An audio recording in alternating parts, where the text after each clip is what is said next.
இன்னும் நம்ம சேனலை சப்ஸ்கிரைப் பண்ணாதவங்க ரெட் கலர் இருக்க சப்ஸ்கிரைப் பட்டனை ப்ரெஸ் பண்ணுங்க, பக்கத்தில் இருக்க பெல் ஐக்கானை ப்ரெஸ் பண்ணுங்க, ஆல் ஆப்ஷனையும் ப்ரெஸ் பண்ணுங்க. அப்போ தான் நான் போடுற ஒவ்வொரு வீடியோ உங்கள் நோட்டிஃபிகேஷனில் வரும். அஸ்ஸலாமு அலைக்கும் friends and welcome to taste of முறை. இன்றைக்கி நீங்கள் பார்க்க போகிறது 96 கிட்ஸோட ஒரு ஸ்வீட் தான். 2 பொருள் தாங்க, குயிக்காக பண்ணிடலாம். Coconut sweet balls. அதுக்கு நான் கோகோனட் ஃபுல்லாக எடுத்திருக்கேன்.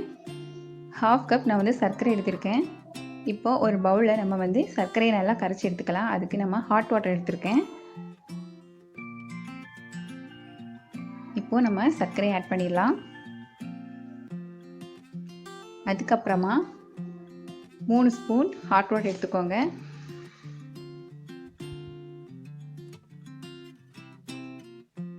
இதை கெட்டி இல்லாமல் நல்லா மிக்ஸ் பண்ணி எடுத்துக்கோங்க.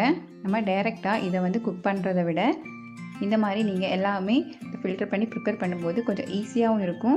அதில் ஏதாவது தூசி இருந்துச்சுனாலும் நம்ம அதை வந்து ஃபில்டர் பண்ணி எடுத்துக்கலாம். இப்போது இதை நம்ம நல்லா ஃபில்டர் பண்ணி எடுத்தாச்சு.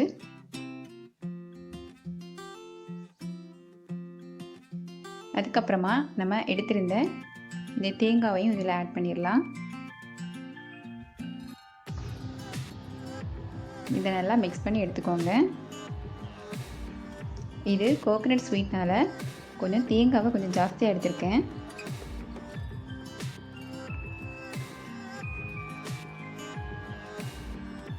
இதை மிக்ஸ் பண்ணி எடுத்தாச்சு.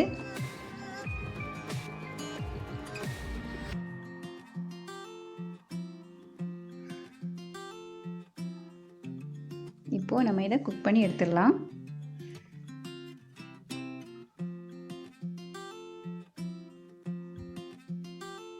இப்போது ஸ்டவ் ஆன் பண்ணி ஒரு கடாய் வச்சாச்சு. ஹீட் ஆனதுக்கு அப்புறமா நம்ம இதில் நெய், ஆயில் எதுவுமே ஆட் பண்ண வேண்டாம். டைரெக்டாக நம்ம மிக்ஸ் பண்ணி வச்சுருந்த இந்த கலவையை இதில் ஆட் பண்ணி நம்ம லோ ஃப்ளேமில் வச்சு குக் பண்ணிக்கோங்க.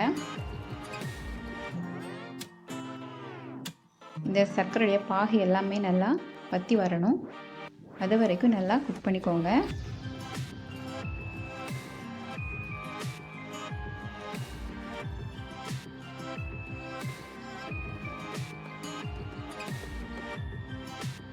இப்போ ஆல்மோஸ்ட் இது குக் ஆகிடுச்சு.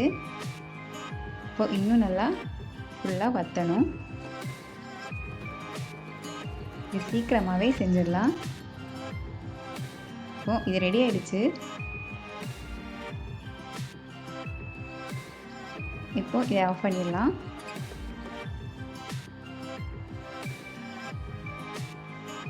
இப்போது இது நல்லா ஆறட்டும்.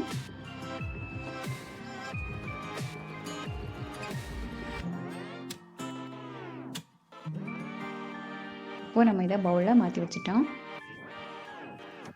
கையில் கொஞ்சமாக தேங்காய் எண்ணெயை ஸ்ப்ரெட் பண்ணிவிட்டு அதுக்கப்புறமா உங்களுக்கு பிடிச்ச மாதிரி நீங்கள் வந்து பால்ஸாகவோ எனி ஷேப்பில் நீங்கள் வந்து பண்ணி எடுத்துக்கலாம். கண்டிப்பாக ட்ரை பண்ணி பாருங்கள், குழந்தைங்களுக்கும் பிடிக்கும். ஹெல்த்தியான இந்த கோகோனட் ஸ்வீட் பால்ஸ் செஞ்சு பாருங்கள். பிடிச்சிருந்துச்சுன்னா கமெண்ட்டில் சொல்லுங்கள். மீண்டும் இதே மாதிரி சிம்பிளான ஒரு ஹெல்த்தியான ரெசிப்பியில் நான் உங்களை சந்திக்கிறேன். And thanks for watching. Bye.